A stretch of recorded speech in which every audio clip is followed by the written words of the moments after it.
Hello friends, स्वागत है आपका आयुर्वेदा प्राचीन ज्ञान चैनल पर। आज हम बात करने वाले हैं साइनस से रिलेटेड। साइनस होता क्या है, साइनस के लक्षण क्या हैं, किस तरीके से अगर साइनस किसी को हो गया है तो हम कैसे ठीक कर सकते हैं। तो आज की वीडियो बहुत इन्फॉर्मेटिव वीडियो है साइनस से रिलेटेड, तो कंप्लीट वीडियो देखिएगा। चलिए शुरू करते हैं। पहले साइनस इन्फेक्शन से पहले हम ये पता करते हैं साइनस होता क्या है, इसका यूज़ क्या है। तो जानते हैं इसे। दूषित हवा से बचने के लिए हमारी नाक के चारों तरफ 4 जोड़ी अर्थात 8 एयर पॉकेट्स होते हैं, जिन्हें साइनस कहा जाता है। साइनस हमारे नाक में उपस्थित रहकर धूल व अन्य नुकसानदायक कणों को सांस के जरिए फेफड़ों तक जाने से रोकते हैं।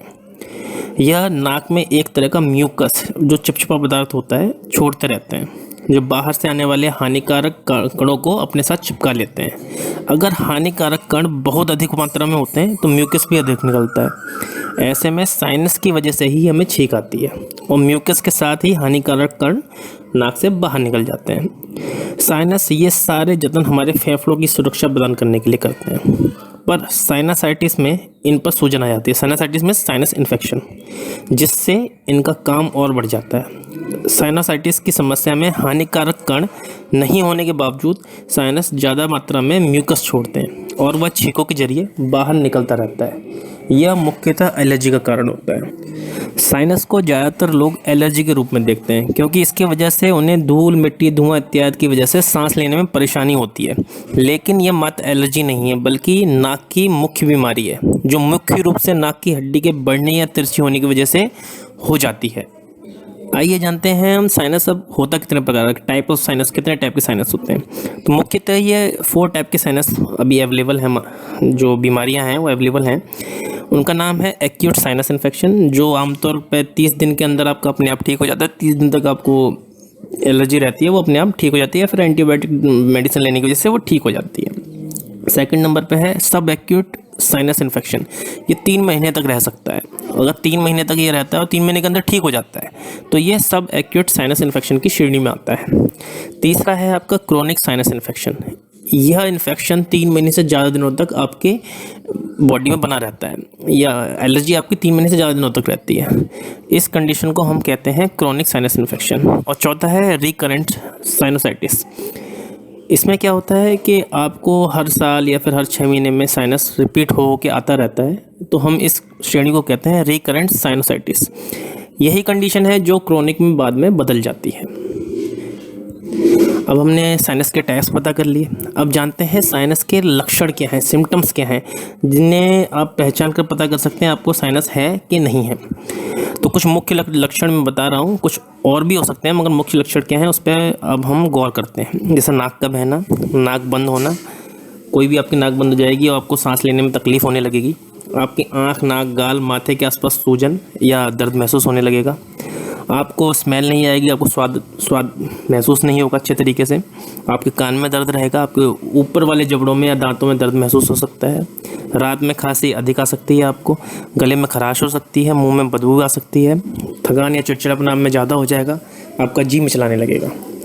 ये अभी मैंने जो बताया ये लक्षण हैं। अब हम पता करते हैं साइनस होता क्यों है, होने के क्या कारण क्या है साइनस के। तो इनके मुख्यतः कारण है एलर्जी का होना। ज़्यादा दिनों तक एलर्जी रहती है हमारी बॉडी में तो साइनस हो सकता है। आपकी रोग प्रतिरोधक क्षमता कम हो गई है तो साइनस हो सकता है। नाक की असामान्य संरचना है तो साइनस हो सकता है। फैमिली में, अगर आपकी फैमिली में किसी पेरेंट्स को साइनस है तो आपको साइनस होने की आशंका है।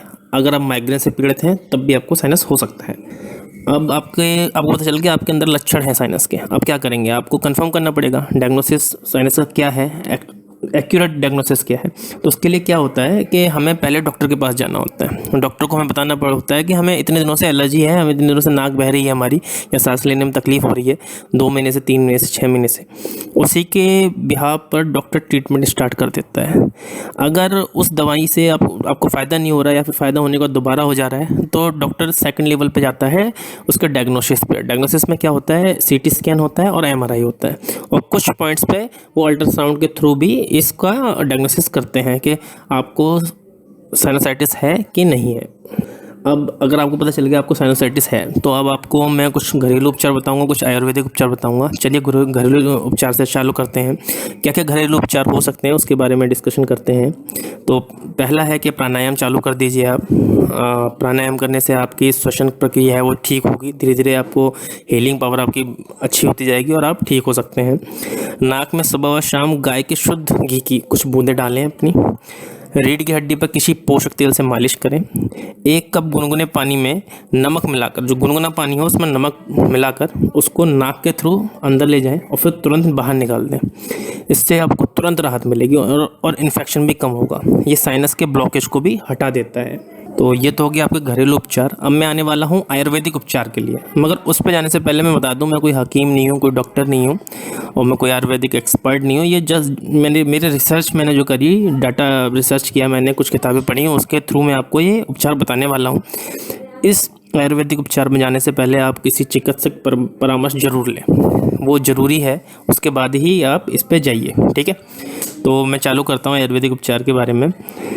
स्वसारी रस 20 ग्राम, अदरक बस 5 ग्राम, प्रवल पिष्टी 5 ग्राम, त्रिकुट चूर्ण 10 ग्राम, सतोपलादी चूर्ण 25 ग्राम। इन सब को मिला के आप 60 पुड़िया बना लीजिए। 1 पुड़िया सुबह, 1 पुड़िया शाम को। सुबह नाश्ते से पहले 1 पुड़िया, शाम को खाने से पहले 1 पुड़िया शहद या गर्म पानी के साथ लीजिए। इससे आपको बहुत अच्छा बेनिफिट मिलेगा, बहुत अच्छे रिजल्ट मिलेंगे आपको और मैं उम्मीद करता हूँ 10 से 15 दिन में आपको इससे फ़ायदा होने लगेगा। अगर आपको साइनोसाइटिस की वजह से दर्द भी है शरीर में और हल्का हल्का बुखार सा भी महसूस हो रहा है, तो इसमें आप स्वर्ण बसंत मालती मिला सकते हैं। 2 से 3 ग्राम स्वर्ण बसंत मालती मिलाइए, उसके बाद उन 60 पुड़ियों में ही मिला के आप यूज़ कर सकते हैं। अब क्योंकि ये आयुर्वेदिक दवाई है तो इसके कुछ परहेज भी होंगे, तो परहेज सुन लीजिए, परहेज गौर से सुनिएगा। ये परहेज के बिना ये आयुर्वेदिक औषधि का काम नहीं होगा, कुछ भी फ़ायदा नहीं करेगी। तो जो परहेज है वो है घी, तेल, खटाई, केला नहीं खाना, दही नहीं खाना, आइसक्रीम या कोई भी ठंडी चीज़ नहीं खानी, और जो पानी पीना है आपको या तो ताज़ा पीना है या फिर थोड़ा सा गुनगुना पानी पीना है। गुनगुना पानी पियेंगे तो ज़्यादा फ़ायदा होगा आपको।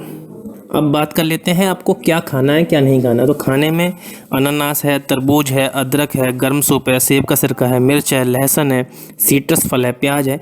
ये जो मैंने चीज़ें बताई हैं ये सारी की सारी साइनस में फ़ायदा करती हैं, इसीलिए मैं बता रहा हूँ। कॉमन चीज़ें तो होती हैं और ये जो चीज़ें बताई ये सारी की सारी साइनस में फ़ायदा करती हैं। अब क्या ना खाएँ, शराब का सेवन बंद कर दीजिए, मसालेदार भोजन नहीं करना आपको, कैफीन युक्त पदार्थ आपको यूज़ नहीं करने हैं, कोई भी ठंडा पदार्थ आपको यूज़ नहीं करना है। तो ये हो गए क्या ना खाएं। तो मुझे लगता है मैंने सारी इन्फॉर्मेशन आपको दे दी है इस वीडियो के अंदर। अगर आपको लगता है कुछ इन्फॉर्मेशन आपको नहीं मिली, मिस है, तो आप कमेंट बॉक्स में डालिए, मैं कोशिश करूँगा आपके सारे रिप्लाई देने की। और वीडियो काफ़ी लंबी हो चुकी है, इसे मैं अभी क्लोज़ कर रहा हूँ। तो अगर आपने कंप्लीट वीडियो देखी है तो प्लीज़ लाइक कीजिए, सब्सक्राइब कीजिए, शेयर करिए अगर किसी को प्रॉब्लम है तो। And thank you very much for watching this video. Take care.